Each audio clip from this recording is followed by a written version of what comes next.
What's going on, everybody? I am finally back with another Wi-Fi battle. This time it is a argue match that I had against TheFlawlessWin. He asked me for a battle on Skype, so I was like, sure. Let me just put a team on my DS real quick, and I did. This team, it's kind of like a Hazardy Volturn kind of team that I made on Showdown a couple weeks ago. So I decided to put on my DS, showcase in a Wi-Fi battle. Bada bing, bada boom. There's some content.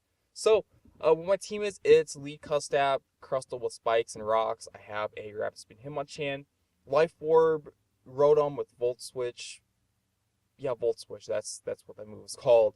And then Cinccino with U-Turn and Choice Band. And then I have Choice Scarf, Moltres with U-Turn and Moltres moves. And then I have a Swords Dance, Acrobatics, Sceptile, just because I felt like this team needed another physical attacker. And then looking at his team, he looks like he has a real hazardy team. So as long as I get my spin off and kill his hazard users, I feel like I should be pretty good to go because Moltres outspeeds everything on his team. So, with that being said, let's move around with the battle. So, in this match, I don't know why I started off like that. I decided to lead off with Rotom because he has two things he could potentially lead with. One being Crustle, the other being Quillfish. Either way, I know Rotom is probably the best thing I have because if he leads off with Quillfish, I get to force out, switch initiative, good stuff. If he leads with Crustle, I get a pretty heavy hit on that thing, and then I get to go into my own Crustle, in before rocks kind of thing, and I'm safe because I still have my sturdy attack. So, he sets up the rocks on the switch. I decided to set up my own rocks as he sets up his first layer of spikes. I really don't care how many hazards he sets up because I do have Hitmonchan, and my Hitmonchan does have Foresight. So as long as I can predict a switch into Spiritomb correctly, I could Foresight that on the switch and then pretty much get a free spin-off. So instead of setting up my spikes, I decide to just go for a Rock Blast just to kill off the Crustle because now that Crustle's dead, he has no other way to set up his rocks and spikes, so as soon as I spin those away, they are gone for good. So he goes into Cragno. I think he said that was a misclick, so he just goes into Quillfish, gets intimidated off on me, takes a Rock Blast pretty well, so I guess, nothing real big in his favor. The only thing that really happened was Cragno just took an unwanted 25%, which in the long run, I really don't want to say that mattered because Cragno is kind of one of the last things on his team that dies, so I don't know. But either way, I decided to go into my Hitmonchan now as he sets up a layer of Toxic Spikes.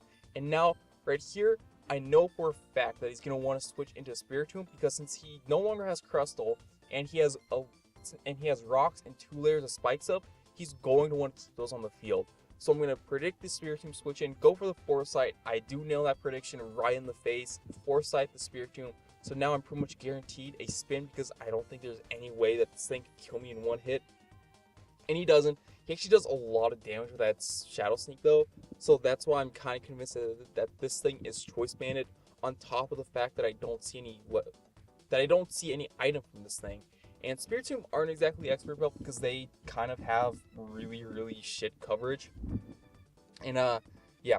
Either way, I double into my Rotom, predicting him to want to go into his Quillfish because now that his Spiritomb is vulnerable to my Hitmonchan's Drain Punch, he's not going to want to let his Spiritomb die. So he's going to go into his... So I predict he switch to Quillfish, get the Intimidate off, and resist the Drain Punch. And now I'm pretty much sitting at a really good position because I am getting my Volturn going on, getting a bunch of switch initiative, and that's what's happening. He goes into Rotom as I full switch out into my Moltres. And since I am Choice Scarf, I know that I am faster than Choice Scarf and Rotom if this thing is Choice Scarf. And I do outspeed it, manage to connect with the Fire Blast and just take that thing out. So that is Rotom out of the way, which is really good news because if that thing was Scarf, that could really do a lot of damage to my team. And later in the match, he kind of told me that it was Choice Scarf. So in comes the Hitmonlee, and I don't want to take a fake out from that thing because if that thing is normal gem, fake out on bird and that kind of shenanigans, that would be really bad for me. So I'm going to go into my Crustle just so I could take a hit. He ends up going for the Stone Edge, kills me off. I really don't care because I mainly switching Crustle for Death Bar in the first place. So I get a safe switch back into Moltres and go for the Hurricane, hopefully hit and do fun stuff. So go for Hurricane because I felt like it was a pretty safe move. Even if he does want to go into his Cryogonal, I know that thing's really not going to appreciate it too well because it's a Hurricane coming off of Moltres. So I end up missing the Hurricane, so I'm going to want to switch out of there because I don't want this thing to randomly carry the HP Rock.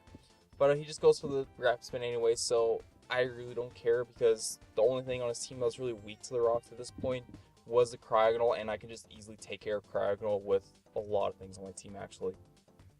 So, I decided to just go for a Drain Punch just because, hey, why the hell not? If he wants to go into Quillfish, that's fine. That takes damage, even though it's just going to recover it off at the end of the turn with the leftovers. Plus, I mean, that gives me extra HP, which is always nice. But, or if he wants to go into Spiritomb, I know I can take a hit from that thing, just go for Foresight, blah, blah, blah. So, right here, I'm going to switch out. I believe I go into my Rotom. No, I go into my Sceptile because, I don't know. But, either way, he brings in his Cryogonal here. I decided to go for a Rock Slide, I think, instead of the Swords Dance because if he did want to go for the Ice Beam, I'm pretty sure I could take one just because that thing looks like it's more special defensive. And without special attack investment, it really can't kill a whole lot. So go for a Swords Dance as the Quillfish switches in. He goes for the Thunder Wave. I really don't care that much about Sceptile at this point, just because of the fact that Sceptile really can't hit a whole lot. And everything that it can hit, I have other things that can hit it. So I decided just to go for a Swords Dance, and on that turn I got paralyzed. I went for the Acrobatics. Oh, excuse me. And also, I wasn't too scared of setting up on this thing because unless this thing carries Poison Jab, then I'm really not too scared of it. And it turns out he doesn't, because if he did, he would have gone for it. But he has Thunder Wave, Toxic Spikes, Waterfall, and then as you see here, Pain Split. So, fortunately enough, I do manage to break through the paralysis, and I will be able to get the Leaf Blade off on this thing, kill that thing off, which is really good. So now I pretty much just leave Sceptile in, leave it to die, and just get a stick into something else. Goes into Cryogonal, kills me off with an Ice Beam. That's whatever. I get a safe switch. I think I go into Cinccino here, because Cinccino can do lots of stuff to his team at this point. Except, Spiritomb actually has things that he can just switch in depending on what I like myself into. Either way, I go into Cinccino, decided to go for a U-turn because I was unsure if he wanted to like switch out maybe or not. But he does stay in, so I'm just going to go into my Rotom. No, I'll go into my Hitmonchan. Okay, that's fine. So, I just go into Hitmonchan as he ends up recovering on the switch. Okay, so that's what happened. I guess he was pretty sure that I was going to switch out or something. Either way, he gets recover off, so that's good news for him. So, I'm just going to go for a Mach Punch here. No, Drain Punch. I think I just go for a Drain Punch just because I know that I can take an Ice Beam if he does want to go for it. And doesn't matter what he wants to switch into. If he goes to Spiritomb, I really don't care just because of the fact that it's like, whatever. Now, right here, I think it was this part which was the only misplay on his part, really, was the fact that he went for the trick to trick me the Choice Band here as I go for the Foresight. And since he's slower than me, I get the Foresight off first. So that means I have a Choice Band in Hitmonchan, which can just nail something in the face with a Drain Punch. And he has Hitmonlee, Spiritomb, which is now weak to the Drain Punch, and Cryogonal. So he's going to have to switch something into die from a Drain Punch. And I don't think it's going to want to be that Hitmonlee, because Hitmonlee is going to be his win condition at this point. So, Drain Punch, he goes into Cryogonal just as Death Fodder. I do take that thing out. But since he did switch out now, that means he will be able to bring his Spiritomb back in. And since it is no longer Foresighted, that means I'm going to have to switch out because he's now a Ghost type again.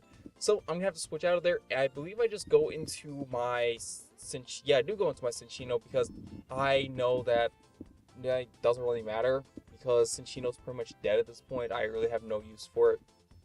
So I think I just go for a Bullet Seed because that's really the best move I have to hit him with. Because if he does want to switch into Hitmonchan for whatever reason to take a Rock Blast, plus Rock Blast has a chance to miss, and I don't want to miss because I like hitting my moves. So, go for Bullet Seed, does manage to take a couple, or he does manage to take it because Spiritomb is really bulky, and I would imagine he has attack, or HP investment, because why would you invest speed in Spiritomb? So, he's going to be able to take me out with a couple of Sucker Punches, and then I am just going to go into my Moltres? I do go into Moltres, and I know that I can live a Sucker Punch from this thing because if Cinccino was able to take a Sucker Punch, Moltres certainly can't unless he gets a crit. And when I saw my HP get below 50%, I was like, shit. And it was a crit, and I'm glad I lived it because if I died, I would have been a sad camper because that would have meant that I lost the game, and I don't like losing. I don't think anybody likes losing. But anyways, his last Pokemon is his Hitmonlee, and I'm pretty sure he's going to want to go for a Fake Out, use his normal gem now. He does go for the Fake Out. I will be able to bring in my Rotom, and since I am timid max speed, I know I could outspeed this Hitmonlee for a fact, and just go for the Will-O-Wisp. Luckily I hit, so I do manage to burn him, and yeah. So at this point, it's pretty much game, just because I could just take this thing down low enough with a Shadow Ball, if not kill it. And plus, I do have my Hitmonchan, which can just go for a Mach Punch, take it out very easily. So, that was a good game, flawless win. Yeah, I really don't know much what to say of the bunches. So, yeah, I guess if you want to battle, add me on Skype. That's in the description down below, like always. And then, other fun stuff. So, hopefully you guys did enjoy this match. If you did, don't forget to leave a comment down below. Definitely don't forget to show that like button some love. And if you want to see more content from me, hopefully in the future, depending on if I actually get battles and I'm not lazy, then yeah, you'll see that real soon. So, anyways, with that stuff being said, thanks for watching and peace.